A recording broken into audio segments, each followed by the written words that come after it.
Hey yo pineapples, Ned Shearer back again with yet another brand new deck profile. I'm bringing to you my Magician Pendulum list that I've been playing for quite a number of weeks now. My locals has just opened up and I played this for 2 weeks in a row. It's been open for 3 weeks, but the first week I played Fossils. And I was going to do an updated deck profile on that, but the list hadn't really changed except maybe I just changed a few of the hand trap ratios and all that sort of stuff. So instead, I decided to bring you this Pendulum Magician list that I got second place last week, and then the week just being I ended up going first place. The only reason why I got second place the week before is Pendulum Monsters and Masked Hero Dark Lord don't mix very well. So that was the only loss out of the 2 weeks. It was a lot of fun. This deck is a lot of fun. It's very reminiscent of Pendulum Magician before Electromite came out. So you would just pendulum summon, make maybe like 1 or 2 negates or something like that, and then pass your turn. And 9 times out of 10, this deck can produce, I don't know, 4, maybe 5 negates now.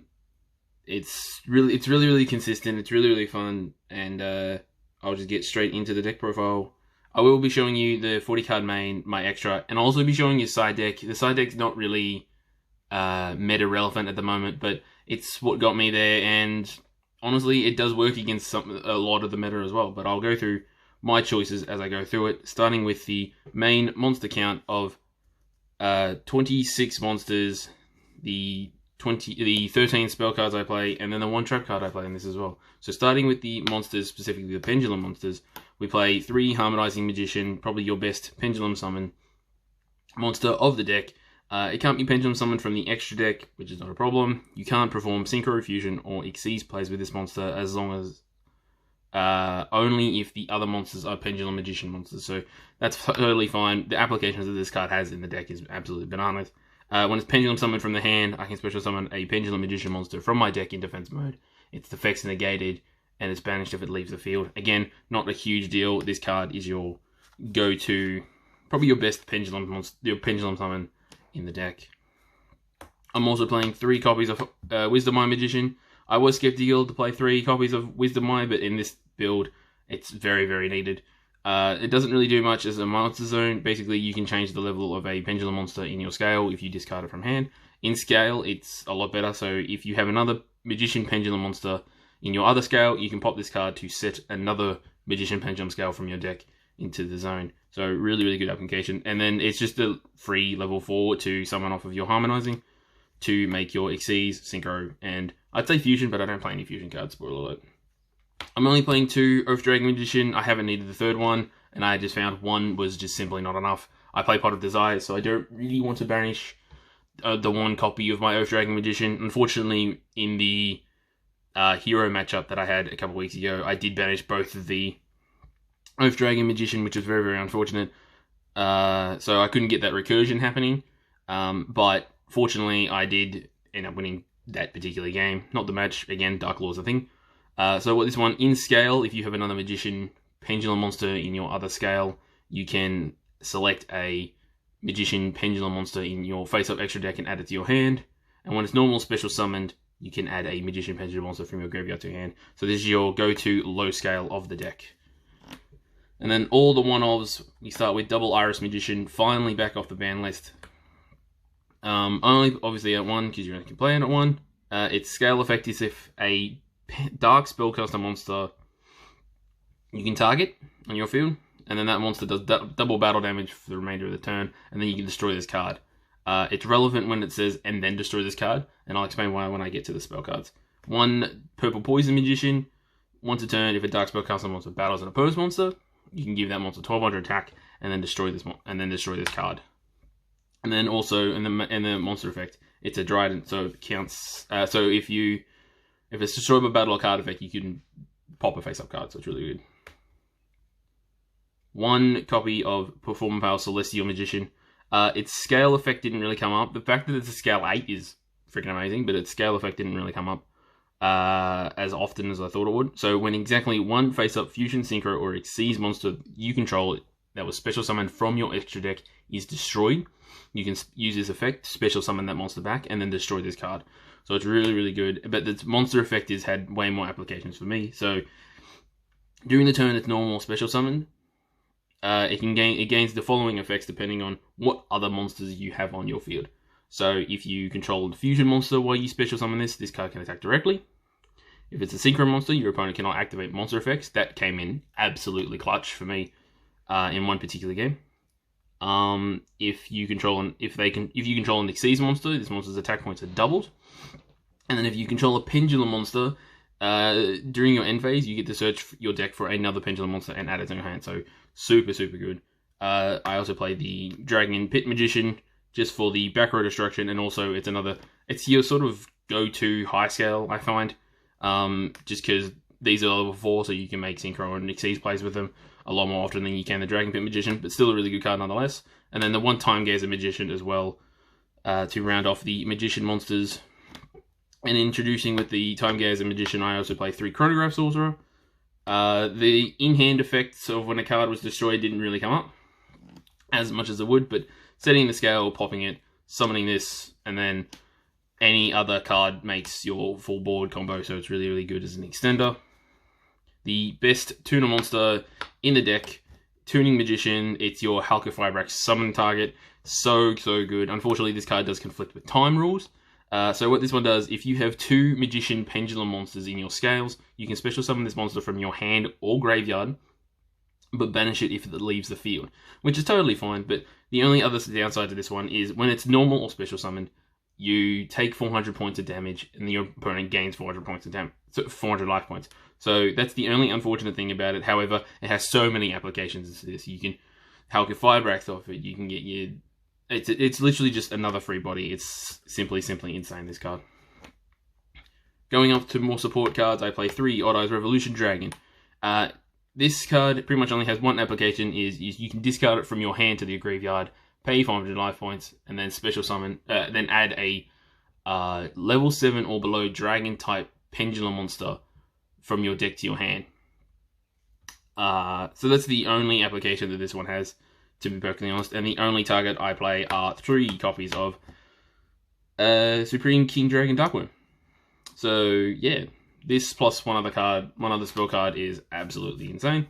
Oh, and I also play the Gate 0 to search off the Darkworm. There was a thing that I was testing out quite at the very beginning, where I was not playing the 3rd Revolution, but I was playing the Dragon Buster for the Union Carry Buster Lock as well. So I just think that card, I don't know, I just didn't feel like that it suited my playstyle. Obviously, it's probably a lot better than what I'm playing right now, but I just wanted to keep it consistent as possible. So if I see these and I see these, and one of these is an easy side out going into games 2 and 3, so not too bad of that. So that's all the monsters that I play, starting with the spell cards. 3 copies of probably the best search card that I have in this deck, Pendulum Call.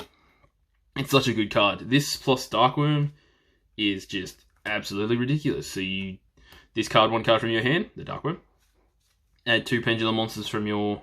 Sorry, 2 Magician Pendulum monsters from your deck to your hand with different names. You cannot activate the effects of Pendulum Magician monsters before you activate this. That's one of the stipulations. It's also another one is Pendulum Magician monsters in your scale cannot be destroyed by card effects. So when I said that these before destroy themselves after they use the effect is really relevant. So in this instance, Purple Poison would boost a monster by 1200 and then destroy itself. If you activate this, then this card doesn't pop itself in the scale. So it does really, really good in its application. It's probably the best search card in the deck, and we want to get them as quickly as possible. So I play 3 copies of Duelist Alliance as well, just to get there ever so quick, a lot more quicker, and to search out more cards as well. For draw power, I play 3 copies of Allure of Darkness. Just, again, it's not a hard once per turn. You can just draw some more cards and dig deep into your deck. Then I play 2 copies of Pot of Desires and 1 copy of Foolish Burial. Again, it was originally going to be 3 copies of Pot of Desires, but there was so many games where this came in clutch. There were so many games where the 3rd Desires would have come in handy just to see it a bit more often. But I'm happy with the ratio. Just to dump the Darkworm in graveyard a lot quicker is very beneficial for this deck as well. And then the last spell card is Star Pendulum Graph. Again, another card you can search off your Duelist Alliance. What it does is your spellcaster type monsters can't be targeted with your opponent's spell cards. And then if a Pendulum Magician monster leaves the field, you can add another one from your deck to your hand. So a really, really good card to keep your deck from rolling as well. And then the one trap card I play is Time Pendulum Graph. This card has so many applications as well. And I'll get back to the Pendulum Call card as well in a second. So what this one does is your spellcaster monsters cannot be targeted with your opponent's trap cards. And then once a turn, you can target a Magician Pendulum monster on your field. And one card in your opponent's field, destroy them both. If 2 cards weren't destroyed with the first effect of this, you can then send one other card on your field to their graveyard. So if you've activated Pen Call this turn, and you have a Magician card in scale, you can activate this. So the protection effect until the end of your opponent's turn. So you activate this, target your scale, target one card on their field. It would destroy them both, but because your scale can't be destroyed, you would get an extra send, which is just absolutely insane. It holds the deck down, to be perfectly honest. It's just so good, and I'm so happy that I get to play this again. So that's it for the main monsters, the main deck of 40 cards. We go now to the extra deck of 6 Synchro, 3, I can't even count, 3 Xyzs, and then another 6 Link monsters. So starting with the Synchro monsters, I play 1 Boral Savage Dragon, because it's Boral Savage Dragon, 1 Omega, 1 Supreme King Dragon Clearwing, 1 Cyberse, Quantum Dragon, 1 Odd Eyes Meteor Burst Dragon, and 1 FA Dawn Dragster. Originally, Cyberse and Omega weren't in here. I was playing the Vortex, Absolute Dragon, Vortex Dragon combo instead. I found, because I'm the only level 7s I'm playing are sort of these two, plus Dragon Pit Magician as well as Gate Zero, that really didn't come up as often as I wanted to. So I've decided to throw these in instead, and they do so much more for the deck, I find. This is usually... the Cyberse Dragon is usually my end board as well. If I remember, I'll get to what my favourite end board for this deck is as well. So these all have their applications. But Savage Dragon is Savage Dragon. This is a Regeki to go second. This stops monster effects during the battle phase. This is another negate, and then the other two have their applications as well. So my personal favourite of a lineup. The only 3 Xyz monsters I'm playing are 1 Supreme King Dragon Dark Rebellion, 1 Tornado Dragon, and 1 Abyss Dweller. You probably could play the Gooska instead of maybe the Tornado Dragon and side the Tornado Dragon for those back row decks instead, but these ones are consistent for me. Dweller's Dweller, this clears out games, and on the off chance that my opponent happens to have that random back row that I can't get rid of, then I've got the Tornado Dragon in case it's needed, so that's why they're there. And then the Link monsters, starting from the bottom. So we've got the 1 Helki Fibrax. Why is this card still here? I don't know.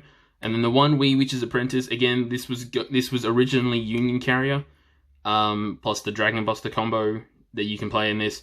But I don't have a Union Carrier in real life, so I've decided not to play that. Instead, the Wee Witch's Apprentice. It unfortunately didn't come up during the 2 weeks that I've been playing it, but it's just 2 dark monsters. It's another 2 zones that you can pendulum summon to, so that's why it has its application. So, and then Helki Fibrax is Helki Fibrax.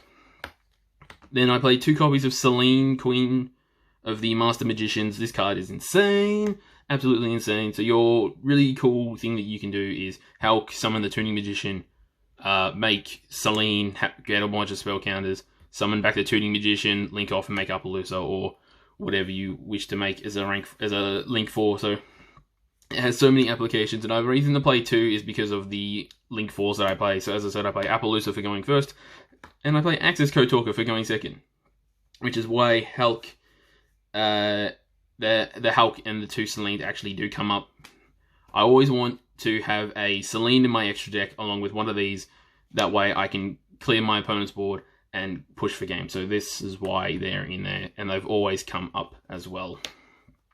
And last but not least, I'll show you my pretty bizarre side deck, which the majority of the cards actually did come up. So starting with I play 3 copies of Artifact Lancia. This came up sometimes. Well, I played an Invoke Shaddoll match as well, so it came up for that one as well. The card to side deck at the moment is probably Droll Lockbird. If I had to put my finger on it, you can tell me I'm wrong by all means. But I really like Droll Lockbird. It came up as well. And then probably the main cards that I'm currently playing are 3 copies of Dark Ruler No More and 3 copies of Lightning Storm, just to get rid of A, back row, and B, those problematic monsters. This shuts off Winder, which I had a problem with, unfortunately. And then this clears back row that I needed to get rid of as well, so they had their applications. And then one other card that I was playing back in the day in the main deck, when Pendulum Magician was sort of first, probably rogue to tier 2 sort of an area. I'm playing 3 Unending Nightmare. This card is so good. It wrecks in the mirror match as well. So what it does is pretty much once per chain, you can pay 1,000 life points, then target a face-up spell or trap card on the field and destroy it. Actually, it's not once per chain at all, is it? Yeah, you can pay 1,000 life points. Oh, yes, it is. Sorry, yeah, once per chain. So it's really, really good. It actually came up in an Eldritch match where he would Conquistador, and then I chained this, so he didn't get the Conquistador, and then that ended up actually winning me the game. So it actually does have its merits. It also came up against an Altergeist matchup where he just wasn't expecting me to play anything else except for the Pendulum Graph, and then he tried to flip Protocol to negate something. I flipped this, and then he scooped. It actually does come up, and it's one of my personal favorites to play in the deck. So, and that is it for said deck. It's a lot of fun to play. The matchups that I had in regards to my locals, week 1 I had a it was Heroes round 1, so unfortunately I lost that. Then I played Unchained, which was an interesting matchup. And then round 3 was the Invoke Shadow match, which I won the next 2 rounds, so that was really good. And then the Thursday just been was round 1 was Domain, which I'm surprised that I actually went against, because he had everything. He had Domain, he had Vanities, he had Majesties, but fortunately this card comes in clutch to clear those sort of boards out. Absolutely insane. Then it was... what was round 2? It was Pendulum Mage, I do believe it was. So it was just a local, so it was a bit of a fun deck as well. And then round 3 was Adamantipator, which I ended up going 2-1 against. Which was, again, a lot of fun. As I said, this deck is a lot of fun. I've been having a lot of fun with it and a lot of success with it. Any tips, tricks, or queries about the deck, by all means, leave them in the comments below. I'll endeavour to read all those lovely things that you guys say. I hope you enjoyed the deck profile. Like the channel, like the video, subscribe to the channel, and thank you ever so much for watching, guys. And as always, take care, guys. Peace.